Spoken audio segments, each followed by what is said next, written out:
साथियों, स्वागत है आप सभी का एक बार फिर से। तो जैसा कि हम मॉर्निंग शिफ्ट के क्वेश्चंस को डिस्कस कर रहे थे, उसी के क्रम में अब हम कुछ और क्वेश्चंस को यहाँ पे देखने वाले हैं।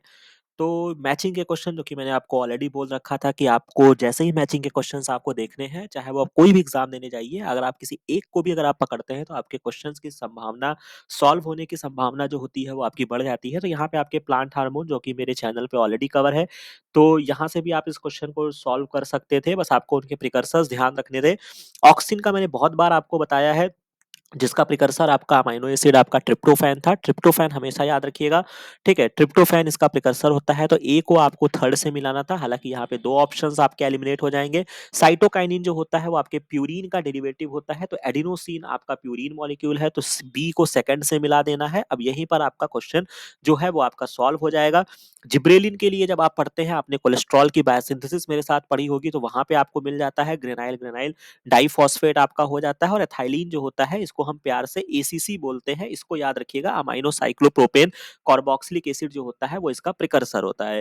बाकी बहुत सारी इंपॉर्टेंट बातें आप अपनी कॉपी में नोट डाउन करिएगा कि ऑक्सिन के बारे में 4 एटलीस्ट 4 बातें आप सभी हार्मोन्स के बारे में अपनी कॉपी में नोट डाउन करिएगा, जो कि बहुत की पॉइंट्स है और आपको हमेशा उनको याद रहना चाहिए। तो इसका जो राइट आंसर आपका बनेगा वो आपका थर्ड ऑप्शन बनेगा, और मुझे आशा है कि इस पर्टिकुलर क्वेश्चन को तो सभी ने ग्रैस्प किया होगा। इसी तरीके से एक और क्वेश्चन जो कि साइंटिस्ट और टर्म्स के क्वेश्चंस भी बहुत पूछे जाते हैं। हालाँकि मैं बार-बार बोलता हूँ कि कभी-कभी ऐसा लगता है कि यार सीएसआईआर के लेवल पे या अब इस लेवल पे आने के बाद हमसे ऐसे क्वेश्चंस क्यों पूछे जाते हैं? बट फिर भी आपको, जब आप किसी भी चीज़ की अध्ययन करते हैं, तो आपको उसकी बिगिनिंग से लेकर उसके अंत तक आपको पता होना चाहिए। तो जो शुरुआत होती है वो कहीं न कहीं साइंटिस्ट ने ही स्टार्ट किया है। तो आपको उनके साइंटिस्ट की डिस्कवरी, नोबेल प्राइज़ और ये सब चीज़ें जो हैं जिससे आप बच नहीं सकते, और मैं तो कहूँगा कि ये चीज़ें शायद आपके लिए, अगर आप इस पे कमांड बनाते हैं, तो आपके लिए ये जो चीज़ें होंगी वो आपके लिए बोनस सिद्ध होंगी। ठीक है? अब यहाँ पे कुछ इंपॉर्टेंट नाम है, अगर आप पर्टिकुलर अगर आप इस चार्ट को देखेंगे, तो यहाँ पे 2 बहुत 3 मैं कहूँगा कि बहुत फेमस जो आपको नाम मिल जाएगा, जिसमें आपको टेंसले का मिल जाएगा, लोट का मिल जाएगा, लिंडमैन मिल जाएगा। और ये सारे जो साइंटिस्ट हैं वो आपके इकोलॉजी जब आप पढ़ते हैं, तो वहाँ से लेना-देना है। तो सबसे पहला बात जो है कि टर्म इकोसिस्टम जो है वो आपके टेंसले ने दिया था। तो जब भी आप इकोलॉजी किसी भी बुक से अगर आपने पढ़ाई की होगी, तो ये आपको किसी भी एक डिसेंट और अच्छी बुक में जब आप इकोलॉजी या इवोल्यूशन जब आप पढ़ेंगे, तो इकोसिस्टम पर जब आप आते हैं, तो वहाँ पे पहले लाइन में आपको टेंसले साहब का नाम दिया जाएगा। तो टर्म इकोसिस्टम जो था वो आपके टेंसले साहब ने दिया है, तो बी का सेकंड आपको लगाना था। अब यहाँ पर भी उन्होंने चतुराई किया है, लगभग 3 ऑप्शंस में रखा हुआ है, तो यहाँ पे आपकी कहानी नहीं खत्म होगी। इसके बाद लिंडमैन का भी नाम आपने पढ़ा होगा, तो हालाँकि अब ये कहाँ पढ़ते हैं, तो पहले हम इस साइंटिस्ट के बारे में थोड़ा-सा चर्चा कर लेते हैं। तो मैं आपको पहले बता देता हूँ कि टर्म इकोसिस्टम जो है मैंने यहाँ पे लगा दिया है कि टेंसले ने दिया है, और क्या डिफाइन किया था कि sum total of interaction between the living and non living. Living को हम बायोटिक कंपोनेंट बोलते हैं और नॉन लिविंग को हम एबायोटिक बोलते हैं। Component which is capable of independent existence, इसी को ही डिफाइन किया था इकोसिस्टम में टेंसले साहब ने। कुछ और भी टर्म्स यूज किए जाते हैं इकोसिस्टम में। अब जहां तक कहानी पहुंची है, तो अगली बार के लिए किसी और एग्जाम में क्वेश्चंस पूछे जा सकते हैं। हालाँकि इसमें कुछ और भी साइंटिस्ट थे जिन्होंने टर्म इकोसिस्टम को रिप्लेस किया कुछ और टर्म से, ठीक है? तो हालाँकि जो मोस्ट अबंडेंट टर्म इस्तेमाल हो रहा है वो आपका इकोसिस्टम ही है, जो कि आपके टेंसले साहब ने दिया था। बट इसमें कुछ आपके और भी टर्म दिए गए, जैसे कि आप यहाँ पे देख सकते हैं बायोसिनोसिस, ये आपका मोस्ट इंपॉर्टेंट है। मैं इसको हाईलाइट कर देता हूँ। किस्मत अच्छी रहेगी, थोड़ी सी भी क्वेश्चंस को कॉम्प्लेक्स करने की कोशिश करेगा, तो आपको कहीं ना कहीं बायोसिनोसिस मिल जाएगा, जिसको मोबिस साहब ने क्या किया है, प्रपोज किया है। बाकी ये थोड़ा बहुत 3-4 और भी टर्म्स हैं, इनको अपनी कॉपी में नोट डाउन कर लेना। अगर याद कर सकते हो तो याद कर लेना, बट अगली बार के लिए बायोसिनोसिस याद कर लेना कि ये टर्म जो था वो आपका मोबिस साहब ने दिया है। इसके बाद 10% लॉ ऑफ एनर्जी ट्रांसफर भी आपने पढ़ा होगा, जो कि इसको लिंडमैन साहब ने दिया था। ये आपका ईयर इंपॉर्टेंट है, 1942 याद रखिएगा। और बहुत ही सिंपल कॉन्सेप्ट होता है कि हर लेवल पे आपकी 10% एनर्जी जो होती है वो आपकी लॉस होती रहती है। तो प्रोड्यूसर में अगर 1000 किलो कैलोरी थी, तो हर्बीवोरस में 100 हो गई, कार्निवोरस में हो गई, और सबसे लास्ट में आके 1 किलो कैलोरी हो गई, और हर लेवल पे आपका 10% एनर्जी जो है वो आपका लॉस होता है। इस बात को लिंडमैन साहब ने बताई थी। तो चूंकि लिंडमैन साहब ने ट्रॉफिक लेवल्स की बात की थी, तो यहाँ पे आप देख सकते हैं, तो लिंडमैन साहब को आपको फर्स्ट से मिला देना था। डी का फर्स्ट आपको यहाँ देखने को मिल जाएगा, और बी का सेकंड और डी का फर्स्ट, यहाँ तक आपकी कहानी होगी। बाकी लोटका के टर्म्स में अगर आप जाते हैं, जो कि आपका सी ऑप्शन है, तो ये आपका thermodynamic view of the ecosystem इन्होंने दिया था। और एल्टन, जो कि आप यहाँ पे देख सकते हैं, ठीक है, एल्टन साहब ने pyramid structure of feeding relationship in the ecosystem को इन्होंने डिस्क्राइब किया। तो ये आपकी आंसर बन जाएगी। तो 70, 31, 30 जो है इसका जो राइट आंसर आपका निकल कर आएगा वो आपका फोर्थ हो जाएगा। ठीक है? तो इस तरीके से आपका क्वेश्चन जो होगा वो आपका सॉल्व हो जाएगा। आसानी के साथ आप इस क्वेश्चन को सॉल्व कर सकते थे जो मैंने आपको बता दिया है। ठीक है? बाकी थोड़ी-सी इन चीज़ों पे कमांड बनाइए ताकि आगे लेवल पे अगर आपसे ऐसे क्वेश्चंस एग्ज़ाम में पूछे जाएँ तो आप उनको करने में सक्षम रहें। इसके बाद नेक्स्ट क्वेश्चंस की तरफ अगर मैं आगे बढ़ता हूँ, ये क्वेश्चन भी मेरा पढ़ाया हुआ क्वेश्चन है। एपोप्टोसिस का लेक्चर एक अवेलेबल है जो कि मैंने डीबीटी के टाइम पर ही कवर कर दिया था और बहुत बेसिक क्वेश्चन आपसे पूछा, कोई इसमें घुमाया नहीं। एपोप्टोसिस को हम प्यार से प्रोग्राम सेल डेथ बोलते हैं, जो कि triggered by specialized intracellular proteases होते हैं जिनको हम प्यार से कास्पेज बोलते हैं। ये आपके इनिशिएट करते हैं। इन्होंने केवल अब जब आप एपोप्टोसिस पढ़ते हैं तो उसकी आपकी 2 पाथवे होती हैं, एक आपका एक्सट्रिंसिक पाथवे होता है, एक आपका इंट्रिंसिक होता है। इंट्रिंसिक पाथवे में आपका माइटोकॉन्ड्रिया बहुत इंपॉर्टेंट रोल प्ले करता है। तो इन्होंने इंट्रिंसिक पाथवे के बारे में आपसे पूछा है कि आप कुछ करेक्ट स्टेटमेंट को आप बता दीजिए। बाकी मैं आपको रिमाइंड करा देता हूँ, ये आपका एक बहुत सुंदर सा डायग्राम है, ये आपका एक्सट्रिंसिक पाथवे है। इसमें आपका डिस्क कॉम्प्लेक्स बनता है, प्रोकास्पेज 8 बनता है। अल्टीमेटली जो आपका डेथ इंड्यूस कराता है वो आपका प्रोकास्पेज 3 होता है, ठीक है? लेकिन जब आप इंट्रिंसिक पाथवे में आते हैं तो यहाँ पे बीसीएल2 बैड, ये आपके प्रोटीन्स बहुत इंपॉर्टेंट होते हैं। माइटोकॉन्ड्रिया से साइटोक्रोम सी रिलीज होता है जो एक सिग्नल देता है जिससे आपका एपोपोटोसोम स्ट्रक्चर बनता है जिसमें आपका प्रोकैस्पेस 9 बनता है और 9 जो होता है वो आपको 3 को एक्टिवेट करता है। तो ये बहुत अच्छे से हमने उस पर्टिकुलर लेक्चर में कवर किया था, तो आप इस क्वेश्चन को वहां से देख के और डिटेल में समझ सकते हैं। तो पहले ऑप्शन में इन्होंने बोला है कि depend upon the activation of Fas domain by Fas ligand which activate the DISC complex, तो ये आपका गलत हो जाएगा। डिस्क कॉम्प्लेक्स जो होता है वो आपके एक्सट्रिंसिक पाथवे में बनता है और मुझसे यहाँ पे इंट्रिंसिक पाथवे के बारे में क्वेश्चन पूछा गया है। तो यानी कि ए ऑप्शन आपका गलत हो जाएगा, तो ए स्टेटमेंट आप काट दीजिए। एक्सट्रिंसिक इंट्रिंसिक पाथवे में आपके बीसीएल2 फैमिली होते हैं, बिल्कुल सही बात है। इनको हम एंटी एपोप्टोटिक प्रोटीन्स बोलते हैं। एग्जाम में क्वेश्चंस आपसे पूछे जाएंगे, तो बी आपका ट्रू हो जाएगा। अब ये वाला भी ऑप्शन आपका कैंसिल आउट हो गया। अब आपको बस यही देखना है कि सी होगा कि नहीं होगा। इसके बाद consist of a key regulatory protein APF one which is a water soluble component of the electron transport chain, ये इन्होंने गलत कह दिया है। एपीएफ जो आपका ये प्रोटीन जो है ये आपका बनता जरूर है लेकिन ये आपके इलेक्ट्रॉन ट्रांसपोर्ट चैन का काम नहीं है। ये आप यहाँ पे देख सकते हैं, ये पर्टिकुलर एक स्ट्रक्चर बना है, वहां पे एक प्रोटीन है जो माइटोकॉन्ड्रिया से निकल के बाहर स्ट्रक्चर में आपका फॉर्म हुआ है, ठीक है? और ये इलेक्ट्रॉन ट्रांसपोर्ट चैन भी अगर आप कभी पढ़े होंगे तो वहां पे आपने कभी एपीएफ1 प्रोटीन का नाम आपने नहीं पढ़ा होगा। तो ये आपका सी जो होगा वो आपका कैंसिल हो जाएगा। तो सी हटा दीजिए, तो यानी कि जो राइट आंसर आपका बनेगा वो डी बनेगा, क्योंकि यहाँ पे जो आपके प्रो कैस्पेज रिलीज होते हैं वो आपका 9 बनता है, जो कि आपके पर्टिकुलर 3 एग्जीक्यूटर कैस्पेज जो होता है वो आपका कैस्पेज 3 होता है, उसको क्या करते हैं, एक्टिवेट करते हैं। तो क्वेश्चन आईडी आपकी 70, 30, 93 हो जाएगी। उसका जो राइट आंसर आपका निकल कर आएगा वो आपका चौथा होगा। तो ये क्वेश्चन भी आपका हो गया, हमारा पढ़ाया हुआ क्वेश्चन था। इसके बाद एक और क्वेश्चन बस घुमाया है, बाकी ये क्वेश्चन अगर आपने गलत किया है तो बहुत बड़ी गलती की है। बहुत आसान क्वेश्चन मैं कहूंगा कि शायद अपने ही शब्दों के जाल में इन्होंने आपको फंसा लिया। कि एक एक्सपेरिमेंट इन्होंने डिजाइन किया कि आपका एक न्यूड माइस है, शायद हो सकता है कि इसके न्यूड टर्म को आप ना समझ पाए हो, ठीक है? तो उसको भी हम समझ लेंगे। न्यूड माइस जो होते हैं बेसिकली ऐसे माइस होते हैं जिनमें हम टी सेल्स को अगर हम रिमूव कर दें या अगर हम थाइमस को रिमूव कर देते हैं, ठीक है? तो वो जो बनता है उसको हम क्या कहते हैं, न्यूड माइस बोलते हैं। तो अपनी कॉपी में इसको नोट डाउन कर लीजिएगा।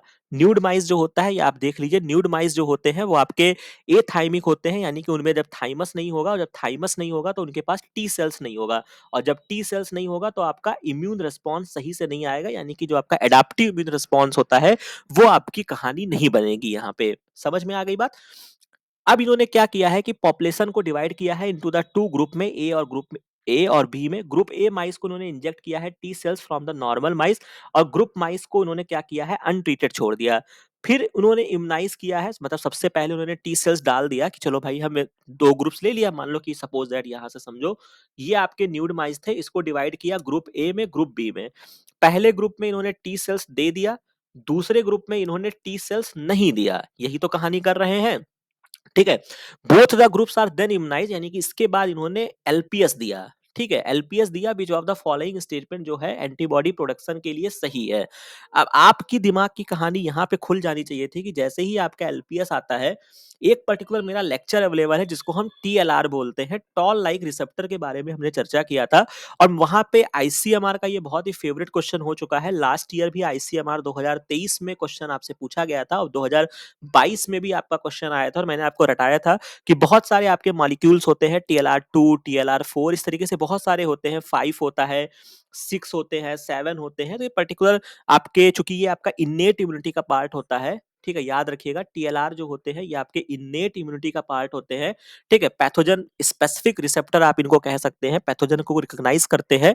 तो टीएलआर 2 होता है और एक आपका टीएलआर 4 होता है। तो टीएलआर 2 जो होता है ये आपके ग्राम पॉजिटिव बैक्टीरिया एक्टिवेट करते हैं और टीएलआर 4 जो होता है ये आपके ग्राम निगेटिव बैक्टीरिया जो होते हैं वो एक्टिवेट करते हैं। ग्राम निगेटिव का जो कैरेक्टरिस्टिक होता है वो उनके पास एलपीएस होता है और ग्राम पॉजिटिव जो होते हैं उनके पास टिकोइक एसिड होता है। ये बहुत बेसिक इंफॉर्मेशन है, बस इन्हीं को आपको कड़ी जोड़नी थी। तो एलपीएस जो आपका मॉलिक्यूल होता है ये आपके टीएलआर 4 को एक्टिवेट करता है। यहां तक कहानी आपको समझ में आ गई?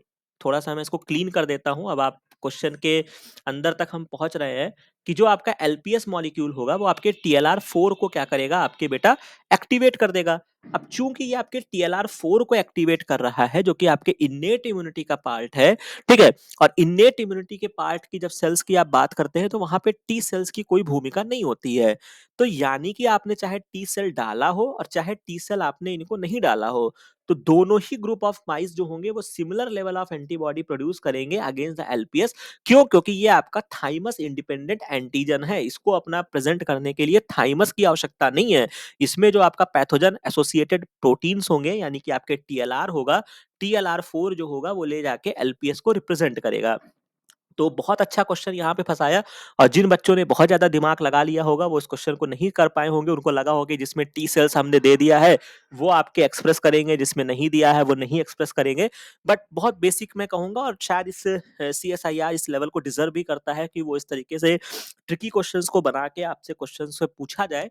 तो बढ़िया क्वेश्चन मैं कहूँगा, इस क्वेश्चन को मैं स्टार दूँगा अपनी तरफ से। बहुत मतलब दिल खुश कर दिया इस क्वेश्चन को देखकर। ठीक है? तो बढ़िया इम्यूनोलॉजी का क्वेश्चन था। तो 70, 30, 94 इस क्वेश्चन की आईडी है और एक फर्स्ट जो होगा वो इसका राइट आंसर बनेगा। तो न्यूड माइस आगे से याद रखिएगा, ये कहानी हो गई। फिर इसके बाद आपको मैंने बोला था कि आपके डिजीज़ से क्वेश्चन ज़रूर आते हैं कि आपके पर्टिकुलर जो आपके कह सकते हैं कि आपके कौन से उनके वेक्टर्स होते हैं, जिसमें आपका लिम्फेटिक फाइलेरियासिस मेरे चैप्टर पे अवेलेबल है, वहाँ से क्वेश्चन है। लाइम डिजीज़ था, चिकनगुनिया। चिकनगुनिया आपने पढ़ा होगा जो कि आपका एडिस एजिप्टाई से होता है, ए का फर्स्ट लगा दीजिए। लाइम डिजीज़ आपको टिक्स एंड माइट्स से लगा देना है, तो बी का जो होगा वो आपका फोर्थ हो जाएगा, तो ये ऑप्शन आपका करेक्ट हो जाएगा। लिम्फेटिक फाइलेरियासिस, हालांकि यहाँ पे जो उन्होंने इसको जोड़ा है वो उन्होंने एनाफ्लीज से जोड़ा है। हालांकि बेसिकली आपको पता ही होगा लिम्फेटिक फाइलेरियासिस आपका वुचेरिया स्पीसीज से होता है, वुचेरिया बैनक्रॉफ्टी आपने पढ़ा होगा। और या फिर जब क्वेश्चन को कॉम्प्लेक्स करते हैं वो आपका ब्रूजिया मेलाई होता है। ठीक है, और एक स्पीसीज और होती है जिसको हम प्यार से ब्रूजिया टिमोरी बोलते हैं। तो ये 3 स्पीसीज याद रखिएगा जो कि इसके लिए रिस्पॉन्सिबल होते हैं। मॉस्क्यूटो जो आपका होता है वो आपका बेसिकली क्यूलेक्स मॉस्क्यूटो होता है, बट यहाँ पे कभी-कभी एडीज से भी हो जाता है। ठीक है, सॉरी एनाफ्लीज से भी हो जाता है, तो वो चीज आप यहाँ पे पकड़ सकते थे। और सिस्टोमियासिस जो होता है ये आपके एक्वेटिक स्नेल से होगा। तो ये इस तरीके से ये आपका मैं कहूंगा 4 नंबर का ये बोनस क्वेश्चन था। तो इसको थोड़ा सा आपको करना चाहिए था, तो इसका जो राइट आंसर बनेगा वो आपका फोर्थ बनेगा। फिर एक और क्वेश्चन जिसके बारे में हमने ऑलरेडी चर्चा किया हुआ था, 70, 30, 74 ग्लाइकोलिसिस के रेगुलेशन से आपसे क्वेश्चन पूछा गया और ये आपका मेरा एक वीडियो अवेलेबल है जहां पे हमने 2022 के क्वेश्चन को डिस्कस करते हुए ग्लाइकोलिसिस के रेगुलेशंस के रिगार्डिंग मैंने क्वेश्चन यहाँ पे आपको बता दिया था। बहुत डिटेल में इस पर्टिकुलर वीडियो में हमने डिस्कस किया था। तो यहाँ पे क्वेश्चन आपसे पूछा गया कि मैमेलियन सेल है जिसमें आपका एक्टिव ग्लाइकोलिसिस हो रही है, तो what would be the effect of a sudden increase in the concentration. अगर आप एएमपी, सिट्रेट, एटीपी और इन सबको इंक्रीज कर देते हैं तो क्या बढ़ेगा। तो सिंपल सी बात थी, ग्लाइकोलिसिस में जब भी आपकी एटीपी बढ़ेगी वो क्या करेगा, ग्लाइकोलिसिस को इनिबिट करेगा। भाई जब सिस्टम में एटीपी है तो काहे ग्लाइकोलिसिस करना। तो यानी कि इंक्रीज्ड एटीपी क्या करेगा, इनिबिट करेगा ग्लाइकोलिसिस को। तो ये बात जो होगा वो आपका ट्रू होगा।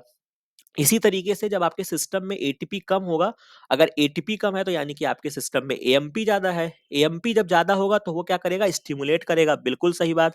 तो बी जो होगा वो भी ट्रू हो जाएगा। Increase citrate and glucose 6 phosphate stimulate करेंगे ग्लाइकोलिसिस को, गलत बात भैया। हम ग्लाइकोलिसिस करते हुए हम सिट्रेट पे आ गए, यानी कि सिट्रिक एसिड साइकिल में आ गए और सिट्रेट हमारा ज़्यादा है। तो जब सिट्रेट ज़्यादा है तो काहे ग्लाइकोलिसिस कराना? तो ये आपका फ़ाल्स हो जाएगा।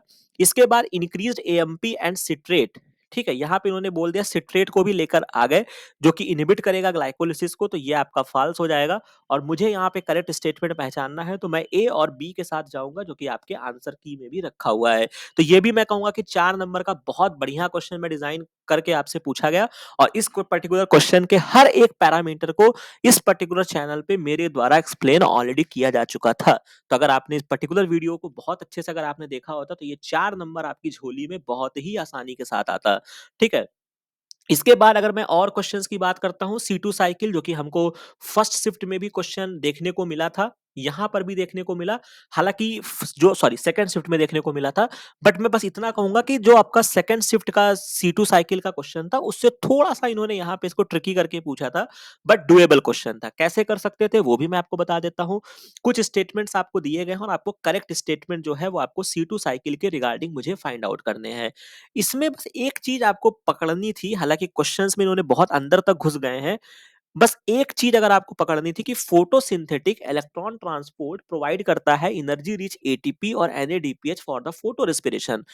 बिल्कुल सही बात है कि जब आपकी फोटोसिंथेसिस होती है तो उसमें आपके दो रिएक्शंस होते हैं, एक आपका लाइट रिएक्शन होता है, एक आपका डार्क रिएक्शन होता है।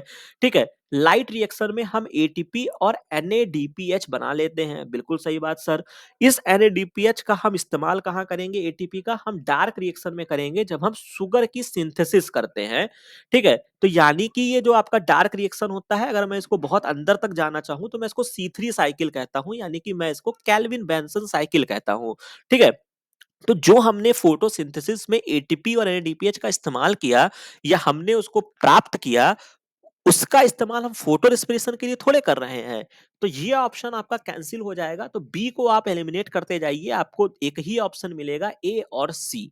तो इसका जो राइट आंसर आपका निकल कर आएगा ए और सी होगा। और हालांकि अगर आप इसमें थोड़ा डिटेल में जाएंगे तो glutamate is a translocated from chloroplast to peroxisome, while alpha ketoglutarate जो होता है वो पेरोक्सिसोम से क्लोरोप्लास्ट आता है। तो हालांकि इसके लिए आपको थोड़ा डिटेल फिगर में जाना होगा, जहां पे आपको एक फिगर में आपको दिख जाएगा ग्लूटामेट जो होता है वो आपका पेरोक्सिसोम से आपका इस तरफ मूव कर रहा है। आप यहाँ पे देख सकते हैं पेरोक्सिसोम से जो कि आपके क्लोरोप्लास्ट की तरफ जा रहा है। Sorry, glutamate is translocated from chloroplast to peroxisome. Sorry, एक सेकंड यहाँ पे देख लेते हैं। हाँ, ये एरो उल्टा बना हुआ है।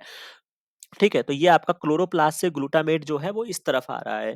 ठीक है, तो ये आपकी एक स्टोरी है। हालाँकि इस पर्टिकुलर लिहाज से जाएँगे तो क्वेश्चन बड़ा कॉम्प्लिकेटेड हो जाएगा, बट इस पर्टिकुलर बी स्टेटमेंट को पकड़ के ये क्वेश्चन आपका आसानी के साथ सॉल्व हो जाएगा। तो 703102 जो होगा इसका राइट आंसर जो बनेगा वो आपका सेकंड बनेगा। तो C2 साइकिल भी आगे से याद रखिएगा, बहुत इंपॉर्टेंट है। इसके बाद एक और मैचिंग का क्वेश्चन तुरंत ही आपको इसके ऊपर पहुंच जाना चाहिए था, और एक पर्टिकुलर चीज जो लाइसोसोम के बारे में हम जब भी बात करते हैं कि कोई भी प्रोटीन को अगर लाइसोसोम की तरफ जाना है तो उसके ऊपर एक टैग किया जाता है जिसको हम प्यार से मैनोज 6 फॉस्फेट बोलते हैं। ठीक है। अगर किसी भी प्रोटीन के ऊपर मैंने मैनोज 6 फॉस्फेट लगा दिया तो ये एक सिग्नल मिल जाता है कि इस प्रोटीन का जो डेस्टिनेशन है वो आपका लाइसोसोम है।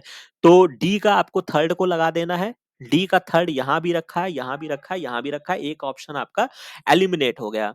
अब जो आपको थोड़ा सा और यहाँ पे आपको मूव करना है, जहां पे आपको देखना है कि इस क्वेश्चन के और अंदर तक आप जा सकते हैं, तो पाल्मिटाइलेशन यानी कि जो आपका पाल्मेटिक एसिड होता है, ये भी आपने पढ़ा होगा कि आपके मेम्ब्रेन पर पाई जाती है। जब आप बायो मेम्ब्रेन एंड ट्रांसपोर्ट पढ़ते हैं उसके लिए होता है। तो आप ए का जो होगा वो आप सेकंड से मिला देंगे। अब यहाँ पे आपकी कहानी जो होगी वो लगभग लगभग बन गई है। बी ऑप्शन भी आपका कैंसिल आउट हो गया है। तो ए का सेकंड, डी का थर्ड हो जाएगा। इसके बाद जो आपका पॉलीसोम्युलेशन जो होता है ये आपके किसी भी प्रोटीन को डिग्रेड करने के लिए होता है, तो ये भी याद रखिएगा। बेसिकली डिग्रेड के लिए हम यूबीक्विटिनाइजेशन करते हैं, बट पॉलीसोम्युलेशन भी आपका एक प्रोसेस होता है जिससे प्रोटीन को डिग्रेड किया जाता है। और ग्लाइकोसिल फॉस्फेटिडिल आइनोसाइटोल जो होता है ये भी आपके मेम्ब्रेन पर पाया जाता है। तो सी का आपका सेकंड हो जाएगा।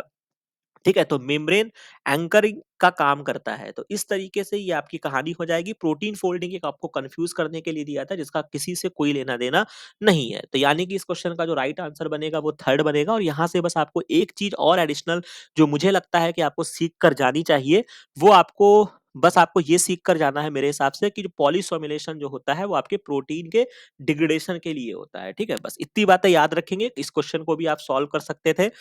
फिर एक आपका बेस एक्सिशन रिपेयर पाथवे से एक और क्वेश्चन जो कि आपके first shift sorry evening shift में भी पूछा गया और इस शिफ्ट में भी पूछा गया कि एक म्यूटेंट है जिसमें आपका ई कोलाई को डिफेक्ट किया गया है कुछ डीएनए रिपेयर के पाथवे में। To identify the pathway where mutation occur researcher look at the following parameter. ठीक है?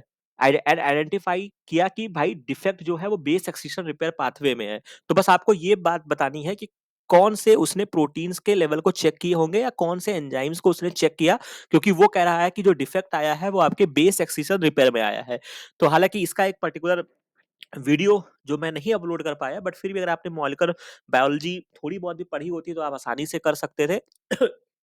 और दोनों ही शिफ्ट के क्वेश्चन में इतना नहीं घुमाया है कि आप नहीं कर सकते हैं। बाकी इवनिंग वाले का अगर आपने एक्सप्लेनेशन मेरे साथ देखा है तो अब आपको पता ही चल गया होगा। तो बेस एक्सिशन रिपेयर पाथवे में आपका डीएनए ग्लाइकोसाइलेज एंजाइम बहुत इंपॉर्टेंट रोल प्ले करता है। एपी एंडोन्यूक्लियस होता है सबसे पहले ही आपके, चूंकि मैंने आपको बता दिया था कि आपके किसी एक बेस में प्रॉब्लम आएगी तो डीएनए से आपको कोई एक बेस हटाना होगा, तो उसको आप हटाओगे। ठीक है? क्लीव करेंगे जिससे आपकी ए प्यूरिनिक साइट जनरेट होती है, तो उन्हीं चीज को जोड़ते हुए चले जाइए। यानी कि मुझे ग्लाइकोसाइलेज चाहिए होगा, मुझे एपी एंडोन्यूक्लियस चाहिए होगा और मुझे लाइगेस बाद में, चूंकि मैंने तोड़ा है तो मुझे जोड़ने के लिए जो गैप आपको फिल करना होगा, जो कि हमने बायोटेक स्टार्ट कर दिया है लेक्चर, तो वहां से अब हमको समझ में आ गया है कि गैप या निक को फिल करने के लिए मुझे लाइगेस चाहिए होगा। तो ई मेरा ऑप्शन करेक्ट होगा। तो यानी कि मुझे ई चाहिए, डी चाहिए, बी चाहिए, तो बी डी ई जो होगा वो आपका सेकंड ऑप्शन में रखा हुआ है। तो ये आपका राइट आंसर हो जाएगा। टोपो आइसोमरेज का इस एक्टिविटी से कोई लेना देना नहीं है। और म्यूट एल और म्यूट एस जो होते हैं ये आपके एक डिफरेंट रिपेयर पाथवे में काम आते हैं, तो वो भी आप जाके एक बार चेक करिएगा कि म्यूट आप कौन से पाथवे में आप पढ़ते हैं। तो क्वेश्चन आईडी आपका 117 है। इसका जो राइट आंसर आपका निकल कर आएगा वो आपका सेकंड होगा। फिर एक और क्वेश्चन जो कि मेरे हिसाब से ये भी क्वेश्चन आपका डुएबल था, और मैंने आपको बार-बार बोला था यार कि ट्रिप्सिन हो गया, कौन से प्रोटीन किस जगह पे कट मारते हैं और कितने फ्रेगमेंट्स बनते हैं, और इवन ऐसे क्वेश्चन मैं कहूँगा कि आपके जो आपका नेक्स्ट एग्जाम है डीवीटी जीआरएफ का बहुत ही फेवरेट पार्ट है। ठीक है? तो इसको कर लीजिएगा, जहाँ पे हमने चर्चा किया हुआ है कि ट्रिप्सिन कैसे कट मारता है। ट्रिप्सिन को रटाया है कि आपके बेसिक अमाइनो एसिड पे कट मारेगा। ट्रिप्सिन को सी से पढ़ना है, ट्रिप्सिन सिन सिन सिन यानी कि सी टर्मिनल से कट मारता है। ठीक है? अब इन्होंने क्या कहा है कि एक ओलिगोपेप्टाइड है जिसको आपने अमाइनो एसिड का एनालिसिस किया और आपने पाया कि ये पर्टिकुलर अमाइनो एसिड है। ठीक है? अब आपको ये बताना है कि ये कुछ ट्रीटमेंट आपको दिए गए हैं और based upon the above observation what is the correct sequence of the heptapeptide. अब यहाँ पे जो कि उन्होंने जितने भी आपके प्रोटीन डिग्रेडिंग एंजाइम्स होते हैं उनका सबका इस्तेमाल किया है। एडमंड्स आप पढ़ते हैं, ट्रिप्सिन पढ़ते हैं, साइनोजेन ब्रोमाइड पढ़ते हैं, काइमोट्रिप्सिन पढ़ते हैं। ठीक है? अब या तो आप हर लेवल पे आप इनको डाइजेस्ट करके देख लीजिए, और या केवल एक चीज को आपको पकड़ना था जो कि मैंने आपको बताया हुआ है कि एक आपका केमिकल होता है जिसको हम साइनोजेड ब्रोमाइड बोलते हैं। सीएनबीआर जो होता है ये प्रोटीन को डिग्रेड करता है, और याद रखिएगा सी से सीएन ब्रोमाइड होता है और सी से सी टर्मिनल होता है। ठीक है? इस तरीके से ट्रिक से आप याद कर सकते हैं। ये आपके प्रोटीन को सी टर्मिनल से काटता है और वहां से काटता है जहां पे इसको मेथियोनीन मिलता है। ठीक है? तो यानी कि सी टर्मिनल से काटेगा और जहां पे इसको मेथियोनीन मिलेगा। तो मुझे सीक्वेंस देखना है, और ये कह रहे हैं कि आपने जब साइनोजेन ब्रोमाइड से ट्रीटमेंट किया है तो आपको एक डाइपेप्टाइड मिला, टेट्रापेप्टाइड मिला, और यहाँ पे आपका क्वेश्चन सॉल्व हो जाएगा कि आपको एक फ्री आर्जिनिन का मॉलिक्यूल मिल रहा है। तो अब अगर आप इस तरीके से अगर आप इसमें देखना चाहो कि केवल फ्री आर्जिनिन आपको देखना है, तो यानी कि अगर मैं पहले सीक्वेंस में देखूं और सी टर्मिनल पे मुझे इस पोजीशन पे मेथियोनिन मिल रहा है, तो अगर यहाँ पे साइनोजेन ब्रोमाइड कट मार देगा, ठीक है बेटा, तो मेथियोनिन आपका इतना पार्ट लेके अलग हो जाएगा। आप चाहे वो देखते रहो कि डाइपेप्टाइड है, टेट्रापेप्टाइड है, क्या है, बट इस कंडीशन में मुझे एक आर्जिनिन देखने को मिलेगा। ठीक है? अगर इस वाले में अगर आप देखोगे तो आपको अर्जिनिन फ्री के साथ में आपको वेलिन मिल जाएगा, तो ये आपका इनकरेक्ट हो जाएगा। तो इसका जो राइट आंसर बहुत आसानी के साथ, बहुत ही सरलता के साथ जो मिलेगा वो आपका फर्स्ट ऑप्शन मिलेगा। 70 31 145 इस क्वेश्चन की आईडी है और फर्स्ट जो होगा वो इसका राइट आंसर बनेगा। तो बहुत ही आसानी के साथ आप इस क्वेश्चन को सॉल्व कर सकते थे। बाकी नेक्स्ट टाइम आपका होमवर्क है, ट्रिप्सिन कैसे करता है, एडमन कहाँ काट मारता है, ठीक है? और काइमोट्रिप्सिन कहाँ पे कट मारता है, ये सब चीजें मैंने आपको रटाई है। पर्टिकुलर एक चार्ट है, हमारे मेगा रिवीजन में जाएंगे तो आपको वो चार्ट मिल जाएगा। तो आशा है कि इस तरीके से आपने बहुत कुछ सीखा होगा। तो मेरे हिसाब से ये क्वेश्चन आपका डुएबल था, बेस एक्सटिंक्शन रिपेयर डुएबल था, मैचिंग डुएबल था। फोटोसिंथेसिस को मैं यहाँ पे थोड़ा-सा मतलब दे सकता हूँ कि थोड़ा-सा यहाँ पे उन्होंने अंदर की बातें पूछ ली थी लिटिल बिट, बट एक ऑप्शन को ट्रैक करने से हो जाता। इसको चलिए छोड़ देते हैं। सिट्रेट मेरा पढ़ाया हुआ क्वेश्चन, मैचिंग का क्वेश्चन, न्यूड माइस मेरा पढ़ाया हुआ क्वेश्चन, एपोप्टोसिस मेरा पढ़ाया हुआ क्वेश्चन, और ये भी मैचिंग आप कर सकते थे। और बाकी जितने भी आपके फोटोसिंथेसिस के आपके प्लांट हार्मोन्स के फैक्टर्स होते हैं उनको भी हमने कहीं ना कहीं जिक्र किया हुआ है। तो आशा है कि ये वीडियो, ये पर्टिकुलर इन्फॉर्मेशन, ये सॉल्यूशंस का वीडियो आपको एक कॉन्फिडेंस देगा, आपको भी एक चेतना देगा कि किस तरीके से आप क्वेश्चंस को कर सकते थे, जहां तक हमने अभी तक यहाँ पे डिस्कस कर लिया है। तो अपनी तैयारी को स्टार्ट करिए, किसी भी चीज़ों का इंतज़ार मत करिए कि ऐसी स्थिति आएगी तो हम पढ़ेंगे, नोटिफ़िकेशन आएगा तो पढ़ेंगे, ऐसा कुछ नहीं है। कोई चीज़ें इतनी भी आउट ऑफ सिलेबस नहीं आ रही हैं, बस अपनी चीज़ों को कमांड करना है और जितनी भी इम्पोर्टेंट चीज़ें यहाँ पे आपको बताई जा रही हैं, उनको अच्छे से आपको सॉल्व करना है। तो आशा है कि ये वीडियो, ये इन्फॉर्मेशन, ये सारी चीज़ें आपको अच्छी लगी होंगी। बाकी मिलते हैं नेक्स्ट वीडियो में, नेक्स्ट इन्फॉर्मेशन के साथ। Thank you very much.